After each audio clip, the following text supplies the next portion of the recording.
ఉండును. మీరు సర్వోన్నతుని కుమారులై ఉందురు. ఆయన కృతజ్ఞత లేని వారి ఎడలను దృష్టుల ఎడలను ఉపకారి అయి ఉన్నాడు. ఏమై ఉన్నాడు మన దేవుడు? ఉపకారి. కృతజ్ఞత లేని వాళ్ళను కూడా ప్రేమిస్తున్నాడు. ఈరోజు స్టేటస్ లో వెళ్తాయి, ఇంత సాయం చేసినా ఇంత కృతజ్ఞత లేదు మనుషులకి. ఇన్స్టాగ్రామ్ లో కానీ ఫేస్బుక్ లో కానీ ఎట్లా అందరు నిరాశలో పెట్టుకుంటున్నారు, వాళ్ళ ఫీలింగ్స్ అర్థమవుతున్నాయి. కృతజ్ఞత లేదు వీళ్ళకి, కృతజ్ఞత లేదు అనంటే దేవుడికి తెలియదా?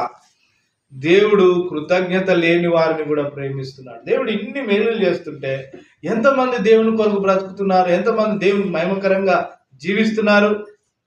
జీవించకపోయినా దేవుడు కనికరం చూపిస్తున్నాడు కదా.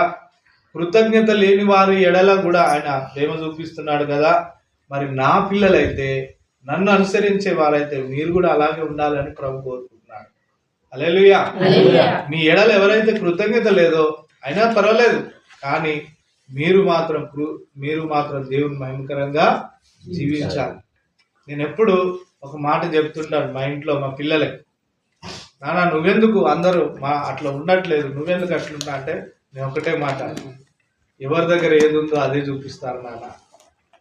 మన దగ్గర ప్రేమ ఉంది, ప్రేమ ఉన్న దేవుడు ఉన్నాడు, ఆయన కలిగి ఉన్నాం కాబట్టి మనం ఏం చేయాలి? మన దగ్గర ఉంది కాబట్టి మనం చూపించాం, వాళ్ళ దగ్గర లేదు కాబట్టి అదే చూపిస్తారు. ఎవరి దగ్గర ఏది ఉంటుందో అదే చూపిస్తారు. మన దగ్గర యేసయ్య కలిగిన ప్రేమ ఉంది కాబట్టి మనం ప్రేమ చూపించాలని చెప్తూ ఉంటారు.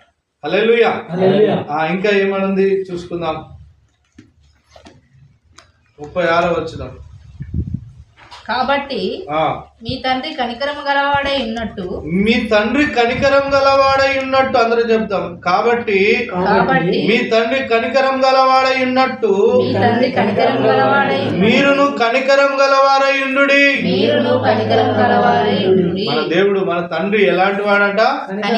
కనికరం గలవాడైన దేవుడు. కాబట్టి మనం ఎలా ఉండాలి? కనికరం ఉండాలి. ఈరోజు నీ పిల్లల మీద కనికరం ఉందా? నీ భార్య మీద కనికరం ఉందా? నీ భర్త మీద కనికరం ఉందా?